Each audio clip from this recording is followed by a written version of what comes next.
The American Midwest, Missouri, Kansas City.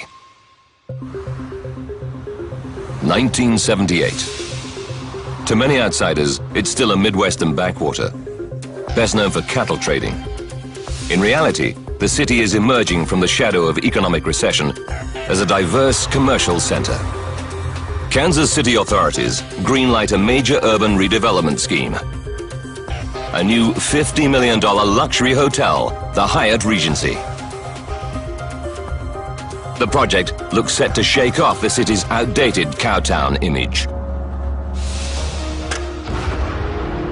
May 1978. Builders start work on the 150-meter-tall, 40-story Hyatt.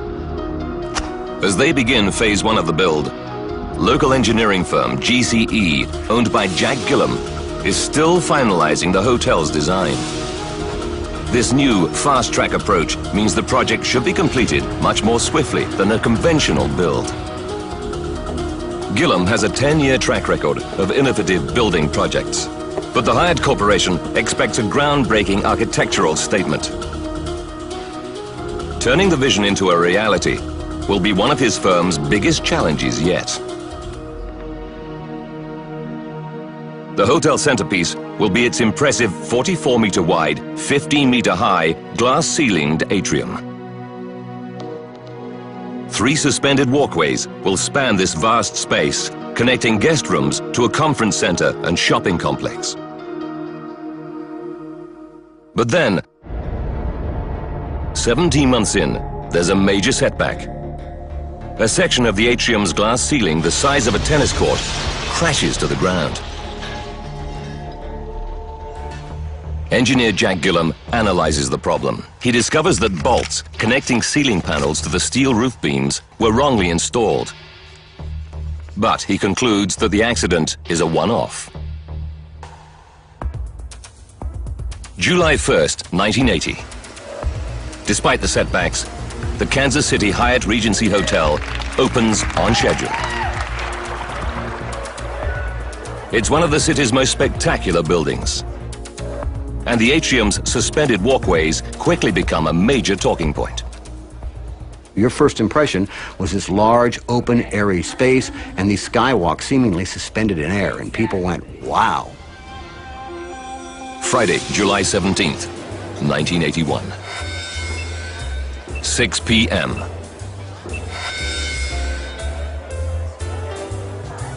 In the 12 months since it opened, the Hyatt has become one of the city's top night spots. Tonight, 1,500 people crowd into the famous atrium for one of the hotel's most popular regular events, a 1940s-style tea dance competition. As the dancers practice their moves, a TV crew arrives in the lobby. Reporter Michael Mahoney has worked for the local news station KMBC for a year. He's here to film a light-hearted feature item for the evening news. But it's not his idea of a major assignment. I hate features. I like hard news stories, and I took the job in Kansas City as an opportunity to get into a large American market, and hopefully at some point I would work my way into what I was more comfortable with, which was a hard news story. On the other side of the lobby, engineer Walter Trueblood and his wife Shirley are enjoying their 8th tea dance at the Hyatt. They've shared a passion for dancing since they were teenage sweethearts courting in the 50s. As loyal customers, Walter and Shirley enjoy special benefits. The tea dance people had been kind enough to send us 2 free drink tickets, and I never turned down a free martini in my life. Local mortgage broker Frank Freeman is a first-timer at the tea dance. He's here with his boyfriend of 5 years, Roger Grigsby. They've been looking forward to the dance for weeks, and Roger is in his element. He was an extrovert. There wasn't anybody he didn't know. He could talk to anybody, and you'd think he had known him for life, and he had just met him. Meanwhile, Walter and Shirley Trueblood decide against entering the competition. Instead, they join dozens of other couples crowding onto the first-floor walkway, which offers a bird's-eye view of the dance floor 5 meters below. 7:04 p.m. The band strikes up a popular foxtrot, and the dance competition begins.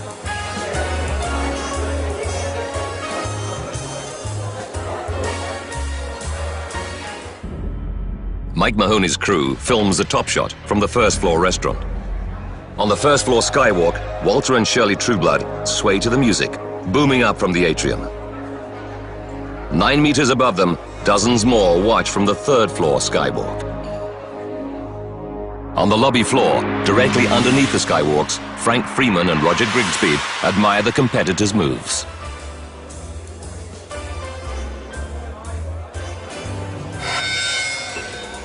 "7:05 p.m.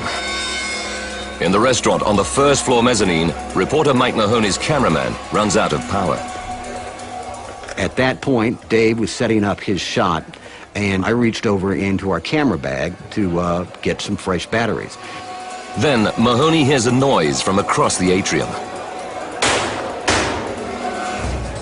I heard this real sharp metallic pop, pop, and it was a sound that was so foreign to the environment that I immediately looked up. There was a loud pop, and the floor dropped about 6 to 8 inches.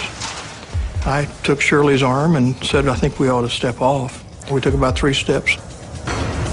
Mike Mahoney traces the popping noise to the skywalks opposite him. I was directly on level with the second walkway, and the second walkway began to sag. And it took just a few seconds, but it seemed like forever at the moment. It sort of sagged down, and then all of a sudden, it just dropped. People watch in horror as the first and third floor glass and concrete skywalks plummet into the crowded lobby. The upper level came down, and the whole thing went down as an elevator. You looked at that and went, oh my God. Dozens of dancers and spectators lie dead, crushed beneath 65 tons of concrete and steel. Hundreds more are buried alive. Unless rescuers reach them fast, many more will die. Moments ago, local reporter Mike Mahoney was capturing these carefree images of a tea dance in Kansas City. Now his video camera records these horrific scenes of devastation. It was an awful scene. It was just terrible. There were people that were cut badly. There were people that were mutilated. There were people that had had limbs amputated. And there were people that had been trapped underneath these walkways, either smashed to the ground or sandwiched in between. And so it was a gruesome scene. Stunned survivors make frantic 911 calls. They need ambulances at the Hyatt Regency. Part of the lobby fell in on a whole bunch of people. Do you know how many injuries there are? There must be hundreds. 7:07 p.m. 2 minutes since the collapse. Mortgage lender Frank Freeman is in shock. He and his boyfriend Roger were standing beneath the walkways when they collapsed. Frank has been hit on the back and shoulder by falling debris, but escaped being crushed by the narrowest of margins. When it was all said and done, I was facing the catwalks, and the toes of my shoes were just barely touching the catwalks on the floor. There's no sign of Roger.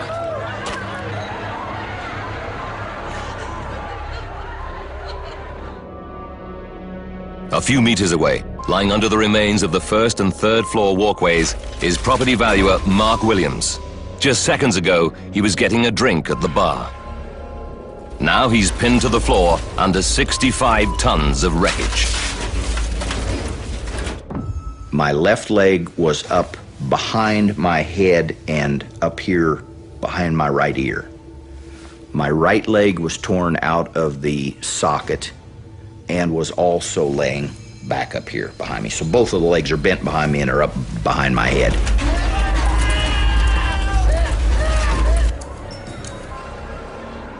Now engineer Walter Trueblood, who was on the first floor skywalk, regains his senses. There's a crushing weight on his chest. The only thing I could move was my arm enough to pull my tie off, so to give me a little more air. He has no idea where his wife Shirley is, or even if she survived.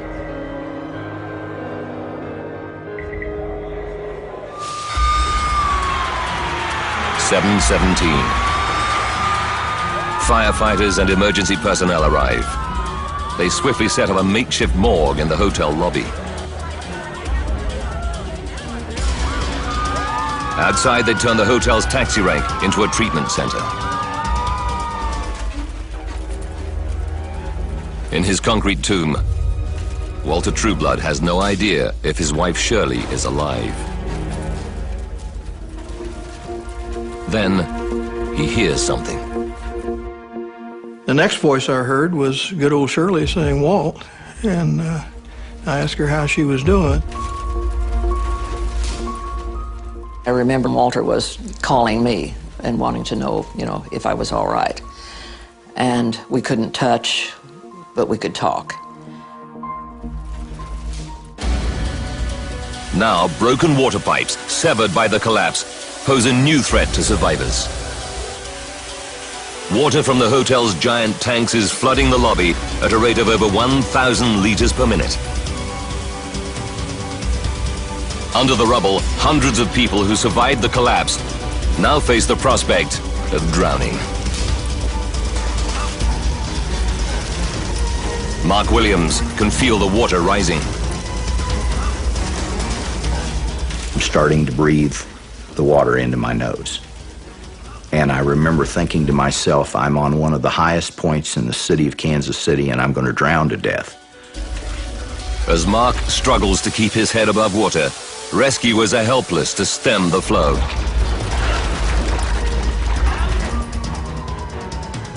Kansas City's fire chief pinpoints the problem.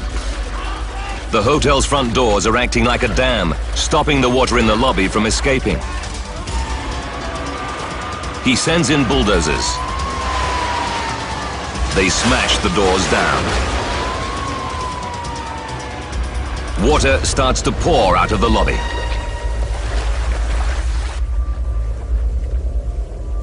To Mark Williams' huge relief, the water levels start to fall. 9:30. Over 2 hours since the collapse, Walter and Shirley Trueblood finally hear rescue workers nearby and shout for help. The rescue workers attach steel cables to the beam pinning Shirley to the floor and begin to lift it with a crane. They have to go slowly. One slip and the beam could kill her. They had been talking with us, and I told them, I said, I feel like I'm about to faint. Would that be bad? And I remember him saying, "Oh, lady, please hang on." He said, "I'm almost there." At last, rescuers pull Shirley free. Just meters away, another team drags her husband Walter from the rubble, screaming in agony. 10 p.m. Frank Freeman, who was finally persuaded to leave the hotel, is getting treatment at a nearby medical center when a call comes in.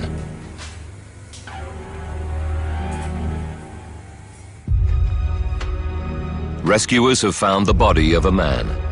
He fits Roger's description. They bring Frank a photo to make sure.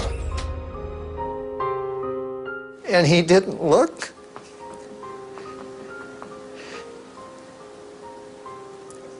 He didn't look like he'd been hit with anything. I mean, he had no cuts. There are no bruises. It looks like he was just laying there sleeping. And I said, "What happened?" And he said he had a broken neck.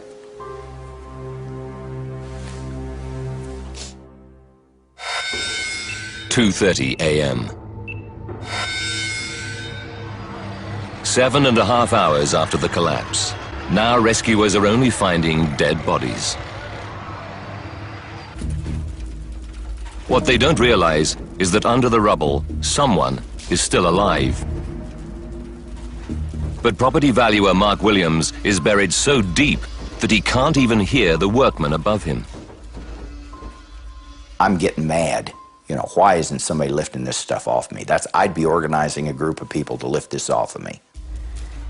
Then he hears something. Rescuers are drilling into the debris directly above him. I heard someone bang on something above my head, be it the Skywalk or whatever, and I started yelling, "Hey, I'm under here." But the noise of the jackhammers drowns out Mark's frantic cries. He's survived the walkway collapse and the threat of drowning. Now Mark Williams faces the unthinkable, serious injury or even death at the hands of the rescue workers. The jackhammer comes through the rubble again, and it goes between my legs. And now I'm thinking, they've triangulated me.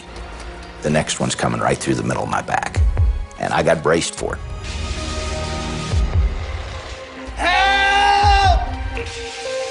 Then, as the crew line up the jackhammer for another run, somebody finally hears Mark's desperate cries.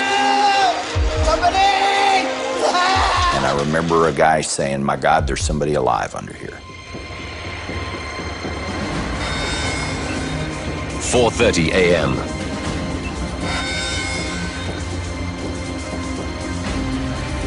Firefighter Ray Wynn pulls Mark Williams from the pile of debris.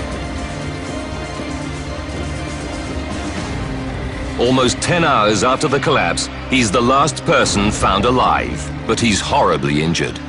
You could see the soles of his shoes back here, and he sits up, and I'm like, wow, this guy's alive.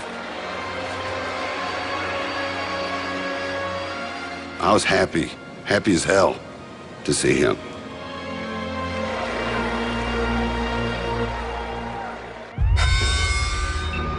"5 a.m. An ambulance crew rushes Mark to hospital. He's still conscious, but his back is broken and his kidneys are failing. I do remember laying there, and my mother asked the doctor, "Is he going to live?" And the doctor said, "I don't think he's going to make it." I sat up and I said, "Like hell I'm not going to make it. I'm going to be hunting ducks on October 27th when the season opens." The news, a special report. As Mark Williams undergoes emergency surgery, the enormity of the Hyatt tragedy emerges. Who is responsible for the Hyatt Skywalk collapse? Because of the Hyatt disaster, Missouri state officials say lingers on in the lives of the survivors and the loved ones of the dead. 114 people have been killed. A further 186 are injured, many of them severely. It's the deadliest structural failure in American engineering history. Across the United States, people want answers. How can a key part of a prestigious public project like the Hyatt Hotel simply fall apart? Now, by rewinding the disaster and by going deep into the investigation, we reveal what really happened at the Kansas City Hyatt, how so many people died, and why the hotel's state-of-the-art skywalks gave way with such devastating consequences. Advanced computer simulation will take us where no camera can go, into the heart of the disaster zone.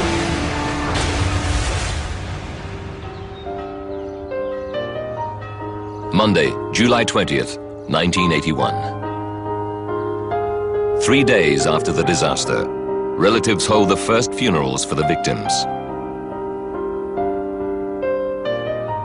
Kansas City is in mourning.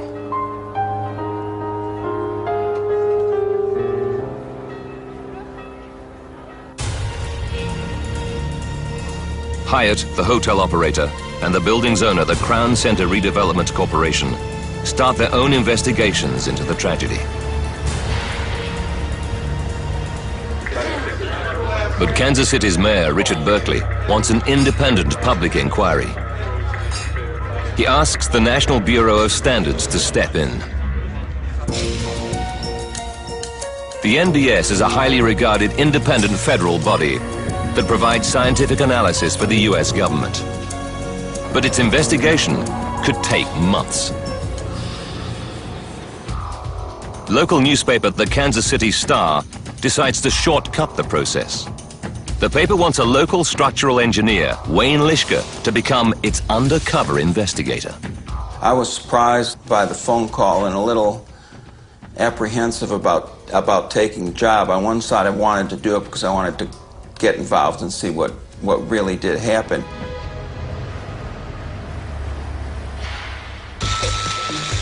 Lischke knows that the Hyatt was a fast-track project, completed in just under 2.5 years.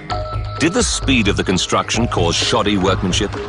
Or did faulty materials, defective steel or poorly mixed concrete cause the collapse? If so, many more buildings under construction in booming Kansas City may be at risk.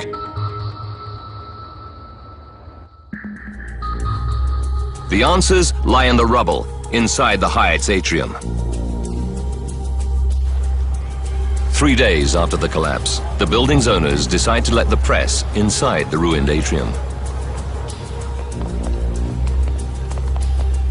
But the reporters, among them undercover sleuth Wayne Lischke, soon find there's a catch.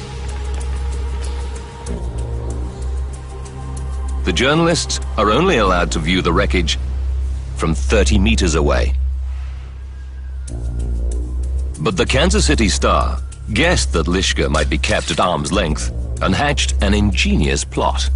Lischke is armed with a secret weapon, a photographer with a telephoto lens.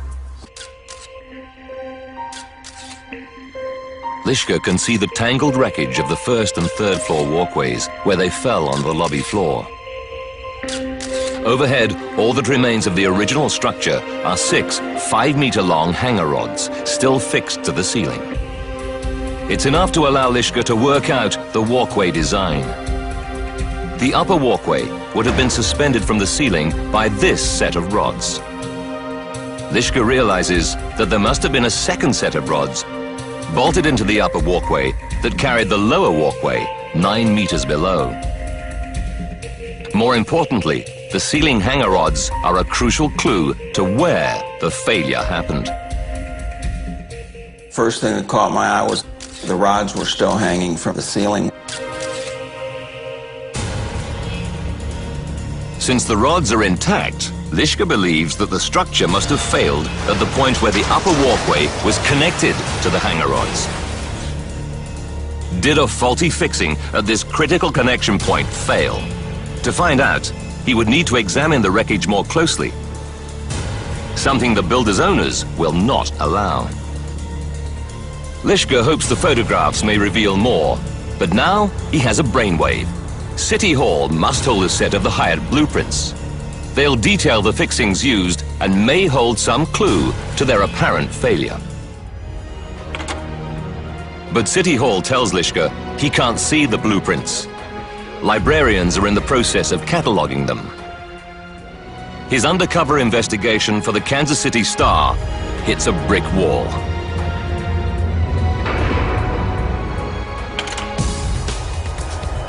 While Lischke's sleuthing stalls, the official investigation gets into gear. A team of 4 scientists from the National Bureau of Standards flies into Kansas City. Among them is lead investigator Edward Frang. His first priority, to examine the Hyatt's collapsed walkways. But when he arrives at the Hyatt, Frang and his MBS team are shocked and baffled by what they find.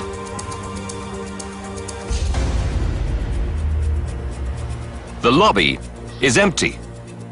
The wreckage of the walkways and the crucial evidence it contains have disappeared. Scientists flown in from the National Bureau of Standards, or NBS, to investigate the Hyatt Regency Skywalk collapse have hit a problem. The walkway wreckage has gone. The building's owners have taken it away for private analysis. For lead investigator Dr. Edward Frang, chief of the Bureau's Structures Division, it's a massive blow. Of course, as you know, the debris has been moved. We have not had a chance to see that. We were shocked to have it removed and very disappointed. Frang immediately petitions the Circuit Court of Jackson County for access to the wreckage, which lies in a warehouse downtown. If the court denies the MBS request, its independent investigation of the Hyatt disaster is dead in the water. the NBS team starts to examine eyewitness accounts for clues to the cause of the collapse. Many say that the Hyatt's walkways were overcrowded that evening. They were encouraging people to dance in the walkways. They just said use the entire lobby as a dance floor, which everybody was doing. Some experts say that people dancing on the walkways may have put them under unforeseen stress. All of a sudden, areas that were meant for people walking from the elevator to a restaurant became dance floors, and I think that's absolutely mad. Pat Foley, Hyatt Hotel's president, rebuts the claims that the walkways were overloaded. The catwalks are designed to hold people shoulder to shoulder, as many as you can jam on there. NBS investigators examine Kansas City's building codes. They find the codes require public structures to be capable of carrying a load of 488 kilograms per square meter. The first and third floor walkways should have been strong enough to carry at least 1,280 people. But no one knows exactly how many people it held that evening. Then, NBS investigators get a break. They learn of news reporter Mike Mahoney's unique footage of the tea dance on the night of the disaster. Investigators pore over the footage. They discover that several of Mahoney's shots focus on the famous skywalks. It's like being given that information on a silver platter. It was very, very useful. Investigators work out that at the time of the collapse, there were 40 people on the first floor walkway and 23 on the third floor walkway, 63 in total. They calculate that 63 people would only exert a load of 83 kilograms per square meter, a fraction of the possible maximum load. The number of people alone is clearly not enough to overload the walkway. But could just 63 people still trigger disaster if enough of them were dancing on the walkways? In 1940, news cameras captured the Tacoma Narrows Bridge tearing itself apart. High winds created a violent swaying motion in the structure, ultimately causing the bridge to collapse. It's an extreme example of what engineers call harmonic vibration. Now the NBS asks, could people swaying on the Hyatt walkway have created a similar effect? Experts know that all structures, however solid, vibrate imperceptibly at their own individual frequency. If the people on the walkway were moving at the same frequency, it could cause harmonic vibration. That would set up a wave motion in the walkway that could deform the structure and ultimately cause it to fail. To determine if harmonic vibration did cause the collapse, the NBS team needs to establish the natural frequency of the walkways and the treading frequency of people they carried, the tempo at which they were dancing or swaying to the music. Investigators learned that the band was playing a popular foxtrot at the time of the collapse. When they analyze the tune, they discover it has a treading frequency of 1.1 hertz, or beats, per second. They compare it to the natural frequency of the surviving, identical second-floor walkway. They discover that its natural frequency is 7.1 hertz, more than 6 times faster. Since the two frequencies are different, harmonic vibration cannot be a factor in the disaster. It's a dead end. The NBS investigation stalls. Meanwhile, engineer Wayne Lishka's unofficial investigation for the Kansas City Star gets a shot in the arm. The Hyatt building plans are now back at City Hall after cataloging. He hopes they might hold some clue to the walkway's collapse. But what he finds in City Hall comes as a bombshell. I was shocked at that point in time. It literally only took seconds to realize that what was on the plans and what was built in the field were not the same thing. The design plans filed by Jack Gillam's engineering firm, GCE, show the first and third floor walkways hanging from the ceiling by a series of 14-meter-long hanger rods. But Lischka knows from his visit to the Hyatt that this is not how the walkways were actually built. The rods still hanging from the ceiling were simply not long enough to reach the lower walkway. A second set of rods bolted into the upper walkway must have carried its twin below. He's already deduced that the structure failed at the point where the upper walkway was connected to the ceiling rods. Now, he's beginning to understand why. According to the plans, this critical connection point was only meant to bear the weight of the upper walkway. In the built structure, it carries the weight of the lower walkway as well, twice its intended load. Lischka needs to know, did engineer Jack Gillam change the connection point design to take account of this extra load? Hours later, the newly developed photographs of the walkway wreckage give him his answer. They clearly show that several of the upper walkway connection points have dramatically failed. 3 crossbeams form the walkway's basic structure. At the connection point, the hanger rods pass through the end of each beam or channel and are secured by a nut underneath. It's starkly obvious to Lischka why this connection point design was not up to the task. These are basically 2 8-inch channels similar to the ones that were used in the Skywalk. Normally, if you wanted to make a walkway out of 2 channels, what they would have done is turned them back to back and taken the rod and put it in between. On the Hyatt, what they did is they took 2 channels and they turned them toe to toe, and then they welded them to form a box beam.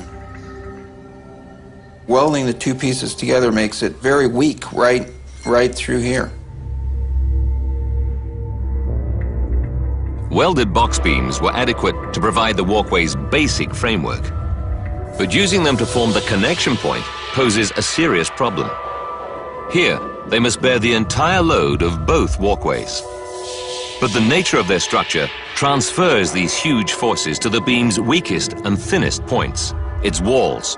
Lischka believes the connection point design was a recipe for disaster. Putting 2 channels toe to toe is a ludicrous way to do it. It was then and is now. Lischka publishes his findings in the Kansas City Star. If he's right, then the collapse was not caused by faulty materials, but by bad design. But without access to the walkways themselves, it remains no more than an intriguing theory. Then, 12 days after the collapse, the Circuit Court of Jackson County issues a crucial judgment. It grants the NBS investigation team access to the remains of the walkways locked up in a Kansas City warehouse.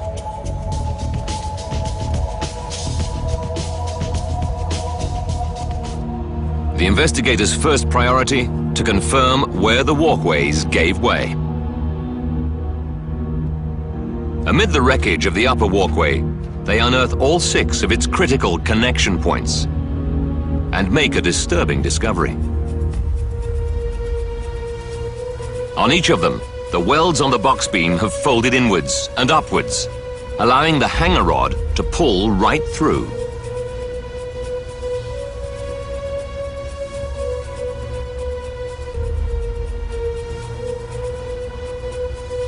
One box beam, named 9UE, shows signs of longer-term damage than the others, suggesting it gave way first. It looks as though Lischka was right. The box beam design of the connection points was the walkway's Achilles heel. Well, just looking at the box beams, you have to shake your head and say, I sure wouldn't do it that way. Both Lischka and Frang think a failure in the box beam connections is the cause of the disaster. But unlike Lischka, Frang can put the theory to the test.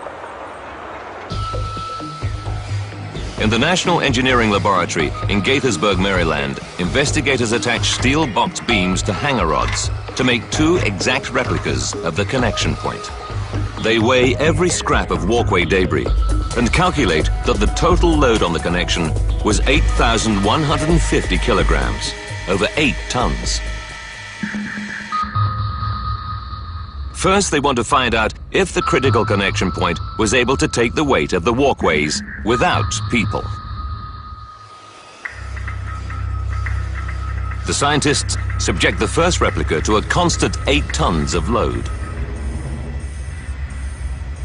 4 seconds in, there's no change. 20 seconds in, they detect movement. After 52 seconds, it stops.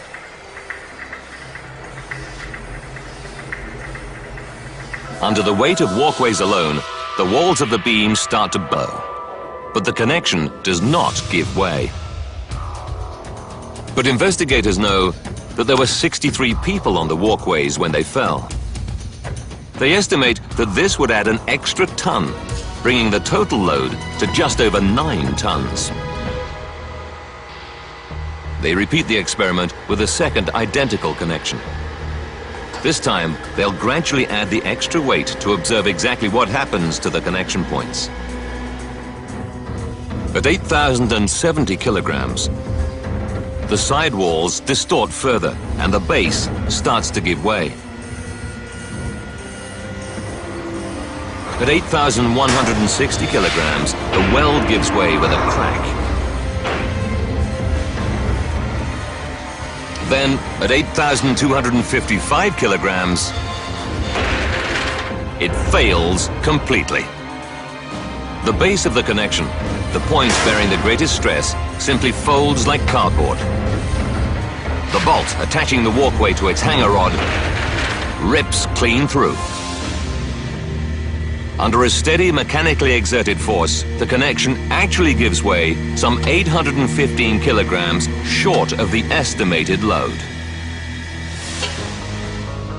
The NBS conclusion is clear-cut and deeply shocking. The third-floor walkway connections were nowhere near strong enough to carry the weight of 2 walkways and people. In fact, they were so weak, they had just 1/3 of the load capacity required by Kansas City building codes. From the day that they were put up, they were a disaster waiting to happen. The investigation takes 10 months. It reveals in chilling detail exactly what caused 2 walkways to tear loose from their supports high above a crowded dance floor, leaving 114 Friday night revelers seconds from disaster. 7 p.m., 5 minutes to disaster. The Hyatt's Friday night tea dance buzzes with 1,500 partygoers. Dozens of people flock onto the third-floor walkway to escape the throng. But beneath their feet, the walkway's 6 connection points struggle to carry the 9-ton load. At the walkway's eastern end, the connection point at the end of box beam 9UE has been gradually deforming for 16 months. Beneath the walkways, people are totally unaware of the danger overhead. 7:04 p.m., 1 minute to disaster. Shirley and Walter Trueblood join the crowd on the first-floor walkway. Seconds later, the base of box beam 9UE buckles. As its welds snap, people hear the popping from up to 30 meters away. As the base of the beam folds, the hanger rod rips free. As the restraining nut smashes into the top of the beam above with a sharp crack, the walkways jolt down sharply. 2 seconds later, disaster strikes. Box beam 9UE fails. The 5 remaining connections on the third floor instantaneously unzip. The third floor walkway plummets down at over 15 meters per second. 65 tons of concrete and steel crashes to the lobby floor in just 1.6 seconds.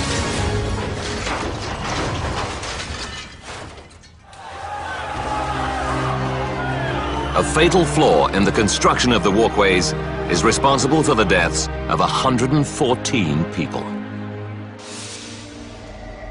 The job of the MBS team was solely to explain the technical reasons for the collapse. But the victims of the tragedy still want answers to the wider questions. How could a public structure be built without anyone realizing it was not up to the job? And who was to blame for the walkway's fatal flaw?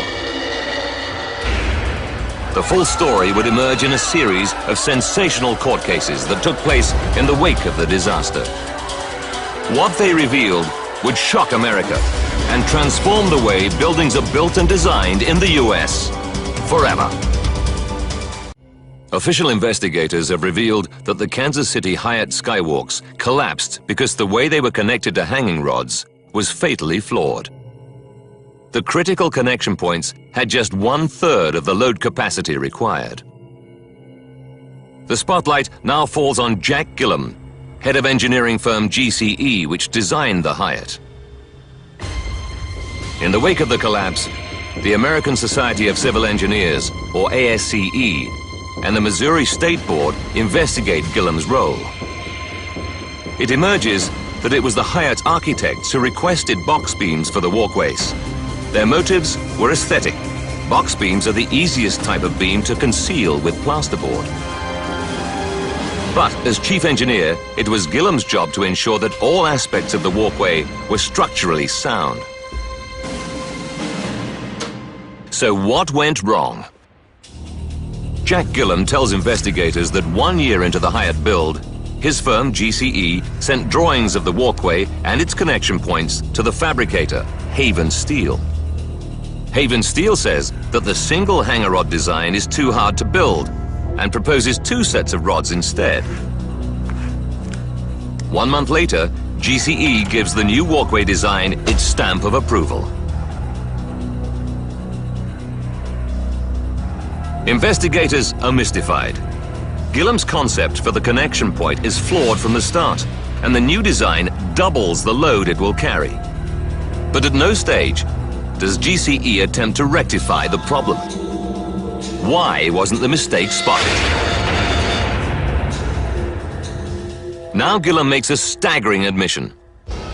Nobody at GCE ran any calculations on the strength of the walkway connections. He maintains that it's custom and practice in Missouri for the fabricator to do the calculations, while Haven Steel insist that it's the engineer's job to check the design. And investigators discover that Gillum had another opportunity to avert catastrophe. When part of the atrium ceiling collapsed during the build, Gillum's firm did check connections in the atrium, but nobody checked the walkway connections. If they had, it's almost certain the problem would have come to light.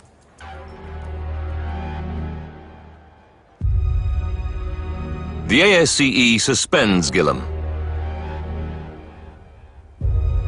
After 5 years of litigation, the Missouri State Board holds GCE responsible for the collapse and revokes Gillum's license to practice in the state of Missouri. Gillum believes that his firm GCE behaved correctly, but accepts that the buck stops with the engineer of record and takes ultimate responsibility for the mistake.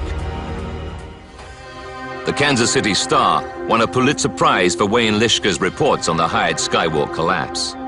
Lischke still works as an engineer in Kansas City.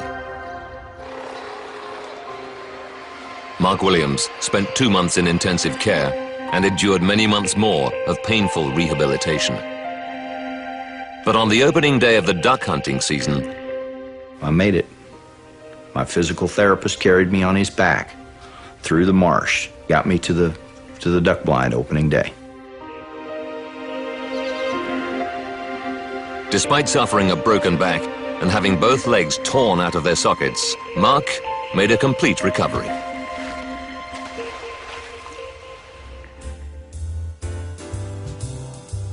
Walter and Shirley Trueblood also recovered from their serious injuries. They're still keen dancers. the Hyatt Skywalk's disaster transformed engineering safety in the United States. In the wake of the tragedy, Kansas City completely overhauled its building regulations, requiring that all load-bearing calculations be checked by a city-appointed engineer. And the American Society of Civil Engineers rewrote its rules to send a clear message to structural engineers. You are responsible for the plans that carry your stamp. Today, the Kansas City Hyatt has been transformed. It no longer has suspended walkways. In their place stands a single span, supported by sturdy columns, aimed at instilling a renewed sense of safety and security in those who pass through the now historic site.